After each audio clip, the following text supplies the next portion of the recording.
ನಟ ದರ್ಶನ್ಗೆ ಸವಲತ್ತು ಕೊಡಿಸೋದಕ್ಕೆ ಹೋಗಿ ಸಿಕ್ಕಿಬಿದ್ದ ಗ್ಯಾಂಗ್ ಅಂತ. ನೀವು ಯಾರ್ಯಾರಿಗೆ ಜೈಲಿನಲ್ಲಿ ಸೌಲಭ್ಯ ಕೊಟ್ಟಿದ್ದೀರಾ?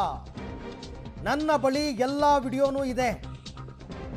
ದರ್ಶನ್ಗೆ ಯಾಕಿಲ್ಲ, ದರ್ಶನ್ಗೆ ಯಾಕೆ ಸೌಲಭ್ಯ ಕೊಡ್ತಿಲ್ಲ ಅಂತ ಸಜಾ ಕೈದಿಯೊಬ್ಬ ಬೆದರಿಕೆಯನ್ನು ಹಾಕಿದ್ರಂತೆ. ದರ್ಶನ್ಗೆ ಸೌಲಭ್ಯ ಕೊಡದೇ ಇದ್ದರೆ ವಿಡಿಯೋ ಬಿಡೋದಾಗಿ ಬೆದರಿಕೆ ಹಾಕಿದ್ರಂತೆ. ಹಳೆ ವಿಡಿಯೋ ಬೇಡ ಅಂತ ಹೊಸ ವಿಡಿಯೋವನ್ನು ರಿಲೀಸ್ ಮಾಡಿದೆ ಗ್ಯಾಂಗ್. ರಾಜಾತಿಥ್ಯ ಪ್ರಕರಣದ ಸೂಪರ್ ಎಕ್ಸ್ಕ್ಲೂಸಿವ್ ಇದು. ನೀವು ಯಾರ್ಯಾರಿಗೆ ರಾಜಾತಿಥ್ಯ ಕೊಡ್ತಾ ಇದ್ದೀರಾ? ದರ್ಶನ್ ಪರ ವಕೀಲರು ಸುನಿಲ್ ಕೋರ್ಟ್ಗೆ ಹೇಳಿದರು ಈ ಮಾತನ್ನು. ಆ ಉಮೇಶ್ ರೆಡ್ಡಿ ಹೆಸರನ್ನೇ ಹೇಳಿದರು. ಆ ರೇಪಿಸ್ಟ್ ಉಮೇಶ್ ರೆಡ್ಡಿಗೆ ರಾಜಾತಿಥ್ಯ ಕೊಡ್ತಿದ್ದಾರೆ ಸ್ವಾಮಿ, ನಾವೊಂದು ಹಾಸಿಗೆ ದಿಂಬು ಕೇಳಿದ್ರೆ ಕೊಡ್ತಾ ಇಲ್ಲ, ಬಾಚಣಿಗೆ ಕೊಡ್ತಾ ಇಲ್ಲ, ಒಂದು ಕನ್ನಡಿ ಕೊಡಿ ಅಂದರೆ ಕೊಡ್ತಾ ಇಲ್ಲ. ಈಗ ದರ್ಶನ್ಗೆ ಸೌಲಭ್ಯವನ್ನು ಕೊಡಿಸೋದಕ್ಕೆ ಹೋಗಿ ಈಗ ಈ ವಿಚಾರಗಳೆಲ್ಲ ಹೊರಗೆ ಬಂತು. ಇದು ಹೀಗೆ ನಡೆಯುತ್ತೆ.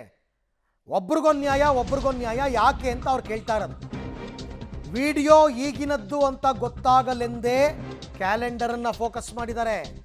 ನವೆಂಬರ್ 2025 3-4 ಬಾರಿ ಕ್ಯಾಲೆಂಡರ್ ಫೋಕಸ್ ಮಾಡಿದ್ದಾರೆ. ನ್ಯೂಸ್ ಪೇಪರ್ ಡೇಟ್ ತೋರಿಸಿ ವಿಡಿಯೋವನ್ನು ರಿಲೀಸ್ ಮಾಡಿದ್ದಾರೆ. ನೋಡಿ, ನ್ಯೂಸ್ ಪೇಪರ್ ಡೇಟು ನಿಮಗೆ ನಾಳೆ ನ್ಯೂಸ್ ಪೇಪರ್ ಇವತ್ತಂತೂ ಸಿಗಲ್ವಾ? ಸಿಕ್ಕಿದ್ರೆ ಇವತ್ತೊಂದಿರಬೇಕು ಅಥವಾ ನೆನ್ನೆದಿರಬೇಕು. ಅದಕ್ಕೆ ಅಲ್ಲಿ ಡೇಟ್ ತೋರಿಸ್ತಾರೆ, ನ್ಯೂಸ್ ಪೇಪರ್ ಡೇಟು. ನೋಡಿ, ಒಬ್ಬರು ಚಾಪೆ ಕೆಳಗೆ ತೂರಿದ್ರೆ ಮತ್ತೊಬ್ಬರು ರಂಗೋಲೆ ಕೆಳಗಡೆ ತೂರ್ತಾರೆ. ಆಯ್ತಪ್ಪ, ಕ್ಯಾಲೆಂಡರ್ ಬಿಟ್ಟಾಕ್ಬಿಡಿ, ಯಾವುದೋ ಕ್ಯಾಲೆಂಡರ್ ತಂದು ಅತ್ಲಾಗೆ ನವೆಂಬರ್ ತಿಂಗಳು ಅಂತ ತೋರಿಸ್ಬಿಡ್ಬೋದು. What about news paper?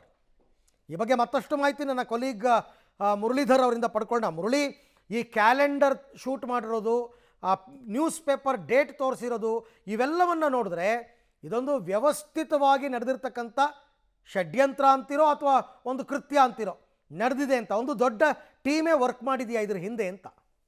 ಖಂಡಿತವಾಗಿ ಅರವಿಂದ್, ಯಾಕಂದರೆ ಪ್ರಮುಖವಾಗಿ ಯಾವುದಾದ್ರೂ ಒಂದು ವಿಡಿಯೋನ ರಿಲೀಸ್ ಮಾಡಿದಾಗ ಸಾಮಾನ್ಯವಾಗಿ ಅಧಿಕಾರಿಗಳು ಇದು 2023 24 ಈ ರೀತಿಯ ಸಮಜಾಯಿಷಿಗಳನ್ನು ಹೇಳ್ತಾರೆ ಮತ್ತು ಅದನ್ನು ತಪ್ಪಿಸ್ಕೊಳ್ಳುವಂಥ ಪ್ರಯತ್ನಗಳನ್ನು ಮಾಡ್ತಾರೆ. ಯಾಕೆಂದರೆ ಅದರ ಅಸಲಿಯತ್ತನ್ನು ಯಾರು ಕೂಡ ಕಂಡುಹಿಡಿಯಲಿಕ್ಕಾಗಲಿ ಅಥವಾ ಪ್ರಶ್ನೆ ಮಾಡಲಿಕ್ಕಾಗಲಿ ಸಾಧ್ಯ ಇಲ್ಲ. ಆದರೆ ಅದೇ ಅಸಲಿಯತ್ತನ್ನು ಮತ್ತು ಅದರ ಸಾಚಾತನವನ್ನು ತನ್ನ ವಿಡಿಯೋದಲ್ಲೇ ಒಂದು ಚಿತ್ರೀಕರಣವನ್ನು ಮಾಡಿದ್ರೆ ಅದಕ್ಕೆ ಯಾವುದೇ ರೀತಿಯ ಪ್ರಶ್ನೆಗಳು ಬರೋದಿಲ್ಲ ಅನ್ನೋದು ಸ್ಪಷ್ಟವಾಗಿ ಗೊತ್ತಿರುವಂಥದ್ದು. ಯಾಕೆಂದರೆ 2025 ಮಾರ್ಚಿನ ಕೊನೆಯ ಹಂತದಲ್ಲಿ ತರುಣ್ ಕೊಂಡರಾಜ್ ಏನಿದ್ದ ಆತ ಗೋಲ್ಡ್ ಸ್ಮಗ್ಲರ್, ಆತನ ಬಂಧನ ಆಯಿತು.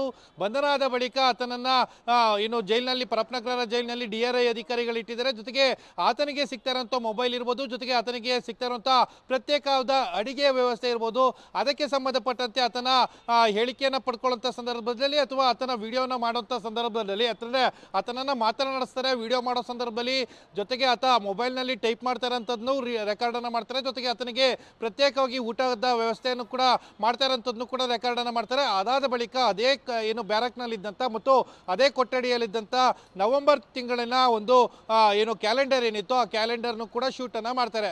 ಅಂದರೆ ತನ್ನ ವಿಡಿಯೋ ಸಾಚಾತನ ಎಷ್ಟಿದೆ ಅನ್ನೋದನ್ನ ಏನು ಸ್ಪಷ್ಟನೆಯನ್ನು ಪಡಿಸ್ಕೋದಕ್ಕೆ ಈ ರೀತಿಯ ಪ್ರಯತ್ನಗಳಾಗಿದ್ದಾವೆ ಅನ್ನೋದ್ರ ಬಗ್ಗೆ ಸ್ಪಷ್ಟವಾದ ಮಾಹಿತಿಗಳು ಸಿಗ್ತಾ ಇರುವಂಥದ್ದು.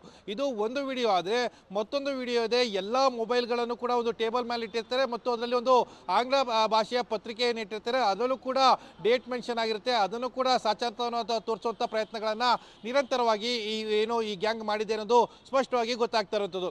ಅಂದರೆ ಇದು ದರ್ಶನ್ ಅವರಿಗೆ ಸೌಲಭ್ಯವನ್ನು ಕೊಡಿಸೋ ವಿಚಾರಕ್ಕೆ ನಡೆದಿದೆಯಾ ಅಥವಾ ಅದಕ್ಕೆ ಬಿಟ್ಟು ಬೇರೆ ಯಾವುದಕ್ಕಾದ್ರೂ ನಡೆದಿದೆಯಾ ಅನ್ನೋದ್ರ ಬಗ್ಗೆ ಕೂಡ ತನಿಖೆಗಳು ಆಗಬೇಕಾಗಿರುವಂಥದ್ದು.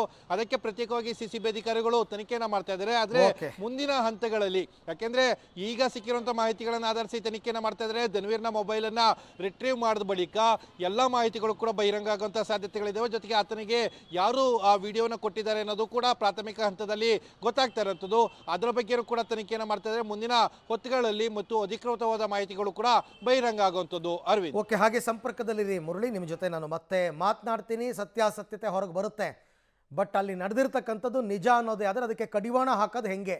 ಕಡಿವಾಣ ಬೀಳಲೇಬೇಕು.